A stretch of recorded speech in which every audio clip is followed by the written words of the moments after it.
Oh, hi.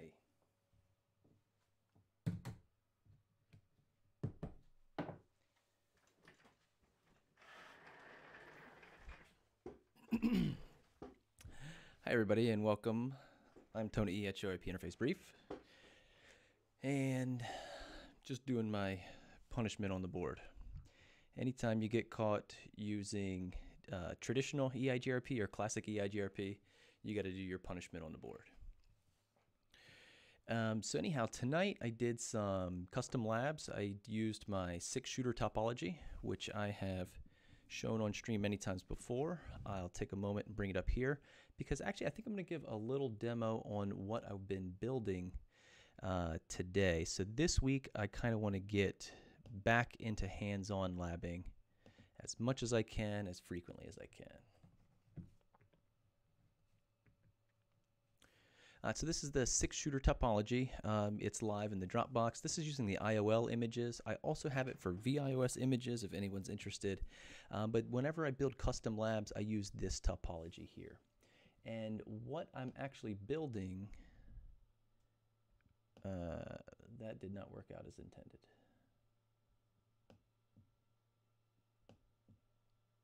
Okay. Let's try this a different way, if I can.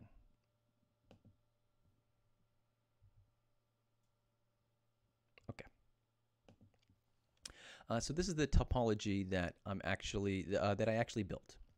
I didn't complete all of the tasks on here. I had mentioned this, I think, in my day 44 video, that I had started to build this topology but didn't get to configuration.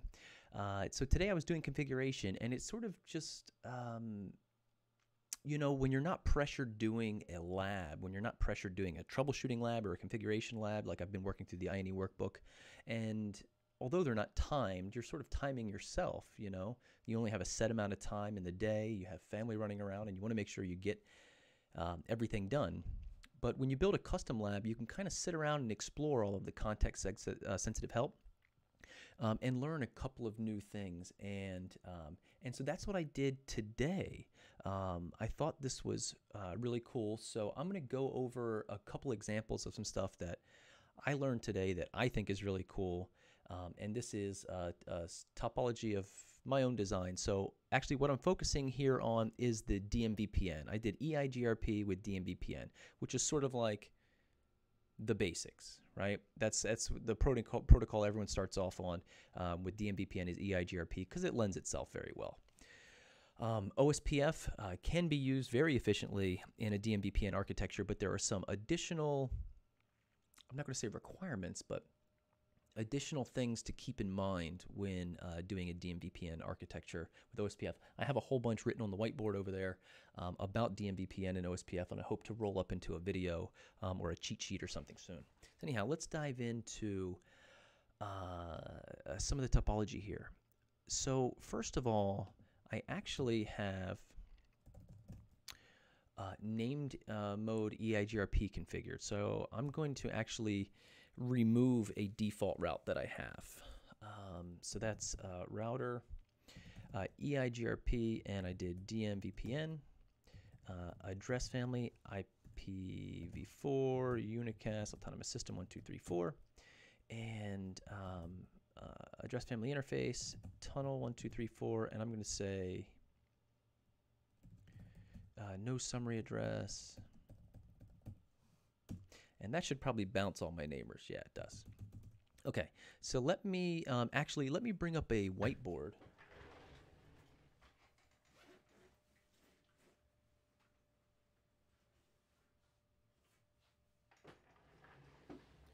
Let me bring up a whiteboard and just sort of draw this section. So I have 3 routers and router 1. So this is 2, 3, 4, and they're connected via an underlay, and the DMVPN is the overlay. Each router has a little stub network hanging off of the back of it. This stub network is on each one of them is OSPF v3, and it's being redistributed into EIGRP. So EIGRP named mode is running on the tunnel interfaces on each of the spokes and the hub. Okay, so that's where I'm at right now. If I go back to the topology, if on router 1 I do a show EIGRP address family IPv4 autonomous system neighbors, you can see I have the 4 neighbors. If I do a show IP route, and you can see I have the stub networks, which are external because they've been redistributed from OSPF-v3 into EIGRP. Okay, so there's nothing fancy here. There's nothing going on. We have a basic, we're receiving basic prefixes from the spokes. Now, however, from the spokes, if I pull up router 2, for example, I do show IP route. I'm not going to see any learned prefixes, and that's because we run into the split horizon rule, which says a router won't advertise a prefix out in an interface that it learned from an interface, and that's what we have here when we have a point-to-multipoint topology, which DMVPN is. So how we get around that is going into named EIGRP, was the protocol I'm running, DMVPN, and getting into our address family, IPv4, unicast, autonomous system 1234, and doing the address family interface, tunnel 1234, and doing no split. As soon as we hit that, it's going to bounce our routers, and then router 2 is a spoke, also router 3 is a spoke, and also router 4 is a spoke. So let me put myself over there. So now if I get on router 2, show IP route, I'm able to see the other spokes routes. So the other spokes are advertising their prefixes up to router 1. Router 1 is taking those and turning them back around and sending them down to the remaining spokes. So if we just go around the board here, show IP route, you can see all of the external prefixes from the other spokes. So what I wanted to do here is I'm actually making myself some of my own requirements. And one of the requirements is I wanted to do phase 3 DMVPN. And I was just kind of like, so typically we do it like this, right?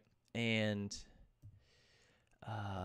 let me see here. Actually, I think I have some existing configs in here, so I want to remove them. No IP, NHRP, redirect. Let me come over here to router 2 and do interface tunnel 1234, no IP, NHRP, shortcut. Okay, so on router 2, if router 2 wants to reach router 3's little stub connected LAN, we can do a ping 10.3.3.3 and source from 10.2.2.2. All right, no problem. So let's go ahead and do a trace route 10.3.3.3, source 10.2.2.2. And so this is pretty basic, nothing special about any of this so far. This is exactly what we expect to see, and that's because when router 3 sends his prefix, show IP interface brief of 10.3.3.3, sends it up to router 1, which is our hub, show IP route. Router 1 goes ahead and packages that advertisement and sends it back down to router 2, and we do show IP route, and we see that in order to go to 10.3.3.3 or the /24 network, our next hop is router 1. In fact, router 1 is our next hop for any of the other spokes. And so there's a couple of ways I think we can get around this. For one is our tunnel interfaces on the spokes are GRE multipoint. So that automatically means that they're able to have more than one destination on them. So that allows them to go from spoke to spoke to begin with. We have to have that as part of the underlay. Or else if we specify a destination on a spoke, our traffic can only go to router 1 no matter what the routing protocol says. Our tunnel can only go to router 1. So that sort of limits us down to a phase 1. Okay, so we have a GRE multipoint configured as the tunnel interface for our hub and our 3 spokes. all of the next hop values are the hub for our prefixes. So typically we would get in here and we would do, we've already done no split horizon, then we would do no next hop self, which will retain the prefixes next hop. So let's do that. So let's get in here, router EIGRP, DMVPN, address family IPv4, unicast, autonomous system 1234, and address family interface, tunnel 1234, and let's do no next hop self. I think that'll bounce our routers, right? So now if I do show IP route, to reach the 3 network, I'm going to send my traffic directly to router 3. So let's do a ping again, 10.3.3.3, source 10.2.2.2, and again let's do a trace, and that is going directly over to router 3. So that's great. But we're utilizing EIGRP to do that. We're not utilizing NHRP. And so that's what I wanted to really show you. So this is typical, right? There's nothing different or special about this, and it works fine and it works great. But I want to take that off. So I want to do no next hop self. And I want to do no split horizon. So that should bounce our adjacencies. Oh, excuse me, I want to do yes split horizon and yes next hop self. Okay, so that should bounce our adjacencies. So that should bring us back to where we were just a moment ago, which I call square one, right? Before the spokes can actually see each other. Show IP route. We're not even learning the prefixes from the other spokes. Show IP route. But if we go, we are advertising our prefixes up to the hub. So if we go to the hub, show IP route, we see that our 3 spokes are sending us their LAN prefixes as expected. But it's not being re-advertised back down to the remaining spokes because of the split horizon rule. So I thought, you know, let's go ahead and turn on next hop resolution protocol redirects on the hub. And let's turn on next hop resolution protocol shortcut on the spokes. And then let's inject a default route, a summary from the hub down to the spokes. So only the spokes learn a default route. And see if we can do this.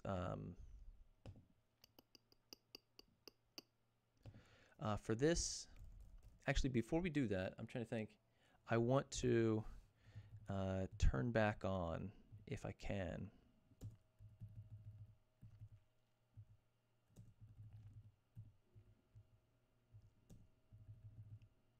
let me get under that tunnel interface and do no split horizon. So it should bounce. So we should receive our prefixes, show IP route. Here's our externals. Okay.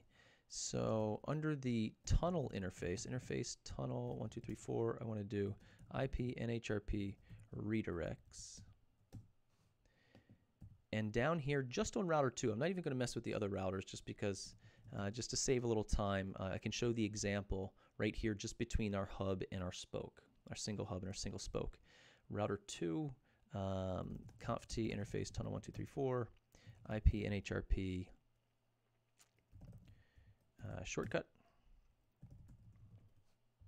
Okay, so what that's going to do is when router 2 wants to reach a prefix, it's going to send its packet over to router 1. Router 1 is going to say, hey, there's a more direct route to get to that prefix. Use this as the next hop and install this route in your routing table. And that's what I wanted to show you. So let's go show IP route. We have our prefixes and we see if I want to get to router 3's LAN network, I'm still using a next hop of the hub, which is router 1. Okay, very simple. So now let's do a ping 10.3.3.3, source 10.2.2.2. Okay, ping is successful. We have reachability. Now let's do a trace route 10.3.3.3, source 10, source 10.2.2.2.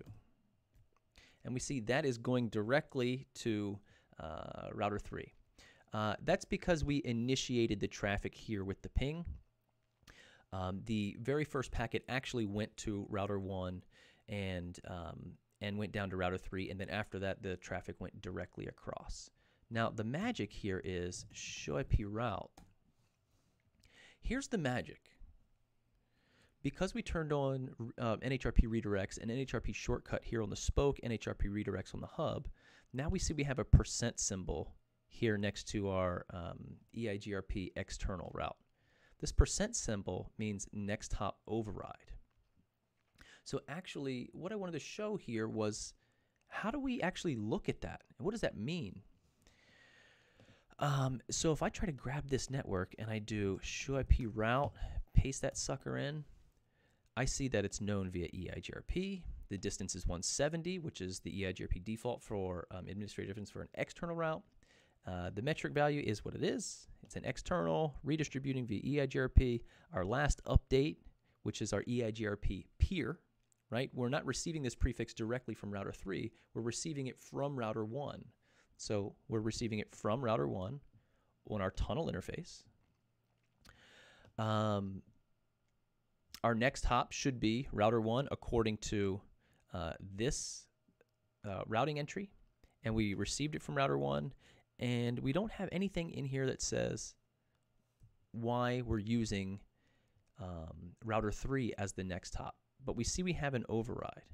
So this is something that I just learned tonight, show IP route, next hop override. And that shows us our routing entry, and the next hop override next hop. Right? We didn't see this in the regular routing table. You have to put on that bonus keyword, show IP route, next hop override, to get that entry. Okay? Now, how do we get to this address? Let's see if we can do that here. Show IP route. How do we get to this address? It's our next hop. And we see that's known via NHRP. That was not in our original routing table.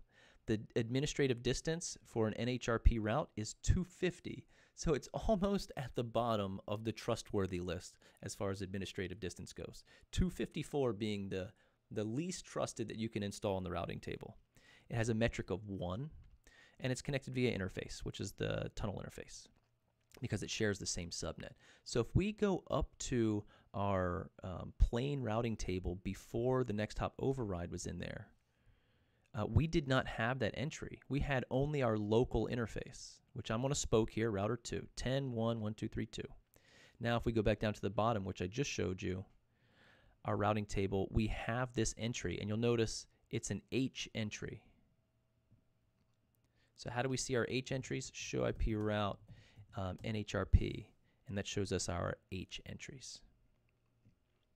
So that's sort of just how you can do the sort of next hop recursion using the next hop override feature, because I kept banging my head on show IP route and saying, well, how do I know what it's being overridden with? How do I actually know?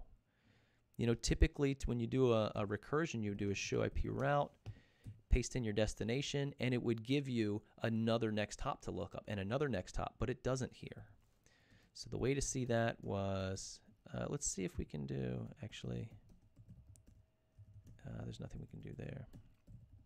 Next hop override, and that gives us our value here. So one step I wanted to take that further was, currently, show IP route, we're receiving all of the prefixes from the spokes, which in this small little lab is 3 spokes and 1 hub. That's no big deal. What if we had 1,000 spokes and each spoke had 1,000 networks? Without proper summarization, that would be a dirty mess. But what I was wondering was, can we just from the hub push down a default route to the spokes and still invoke the redirect and the next hop override feature?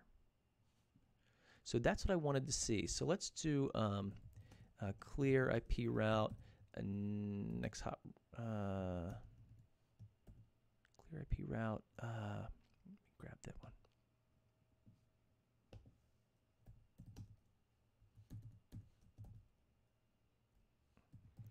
Destination mask, network mask. Okay, so in order to do as planned, I want to remove all of the prefixes from the spokes, leaving them with nothing, and I want to inject only a default route. So for that, I'm going to do, we got to get into router EIGRP, DMVPN named mode, address family IPv4, unicast autonomous system 1234, address family interface, tunnel 1234, and do summary address, and just do quad zeros. It should bounce our adjacency. Now we do show IP route. The prefixes are suppressed. Well, at least they should be suppressed. I still see I have a lingerer. Clear IP NHRP. All right, so now I show IP route here on the hub. If I try to find NHRP routes, I don't see any. If I show IP route, I can see that I have a single default route coming from the hub. If I come over here to router 3, show IP route, for example, is just another hub. I don't have any NHRP routes, and I see only a default route. So what I wanted to know was, this was a question that I asked myself, what will router 2 do when I try to ping the LAN network of router 3? So first I'm going to trace route just to see exactly where my packets are going and what's happening. So if I trace route to router 3, source from router 2, we see it goes through router 1. And if I up arrow and do it again, we see it goes directly to router 3. And just for a third time, just to make sure we're not joking, show IP route, we see we have the same sort of information. Here we have NHRP routes. We're not doing a next hop override because we're not overriding an existing prefix. So there is no % sign. You don't see the % sign in any of our table here because we're not overriding an existing prefix. But you do see show IP route NHRP, 2 new entries. The first entry is for our destination prefix. I guess I should say the second entry, and the first entry is for the next hop of that. So that's how we're doing the recursive lookup for that. So if I want to get to show IP route 10.3.3.0, my next hop is 10.1.123.3. That was previously unknown. That was not in the routing table before. So now we have a /32, a host route for that. And we can do show IP route, paste that in. And we see that is also learned from NHRP, both with a 250 administrative distance, and they're egressing the tunnel interface. So I thought that was pretty cool. I had never before seen the, which I don't have an example now, but show IP route next hop. I never saw what that looked like. I thought that was pretty neat. And I'm wondering now, router 2 has only a default route. So which means for every prefix, it's going to go ahead and ask router 1 and say, it's going to send its first packet to router 1, and then router 1, if there's a better path, is going to send out that NHRP redirect, and R2 is going to install that, and it's going to take this shortcut across the underlay. So I thought that was pretty cool. Certainly I haven't seen that before used in that manner, so I thought that was pretty cool. That is my lesson for today. Something new that I learned. And also my pop quiz that I put out on Twitter earlier was, what was the administrative distance of an NHRP installed route? And the answer to that is, of course, 250. All right, guys, that about wraps it up. I've been here for a couple hours, banging out these labs, having fun, and I hope you are too. I'll be back tomorrow, more labs, finishing up this topology, just kind of feeling out some more stuff. And what I'll probably do is after I build out this entire topology, I'll do a write erase and reload for everything, and then actually go ahead and just configure it all from scratch, you know, without doing any exploration. And just trying to get my speed up and, again, get back to muscle memory. I really enjoy DMVPN.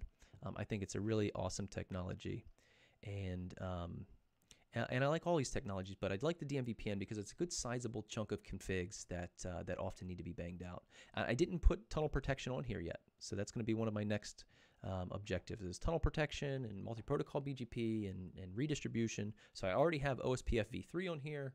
I haven't done IPv6 yet. Another thing that I learned tonight that I'll leave you with was I wanted to do OSPF v3, and I'm redistributing an IPv4 prefix into named EIGRP. So first I had to turn on OSPF v3.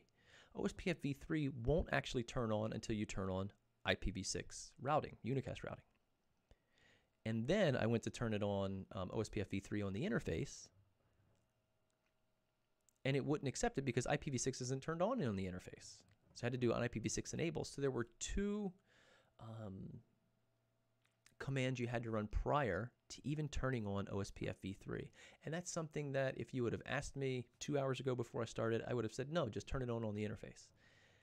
I don't know if that's specific to my platform here. I'm running the IOL images, or if that's across the board. I'll certainly try it on other platforms. But I thought that was interesting. Just another thing to learn tonight, man. There's so much learning, so much learning. And it's a lot of fun to be in the command line and not be pressured doing troubleshooting or configuration labs where you're grading yourself. This is just pure experience. So that wraps it up. See ya.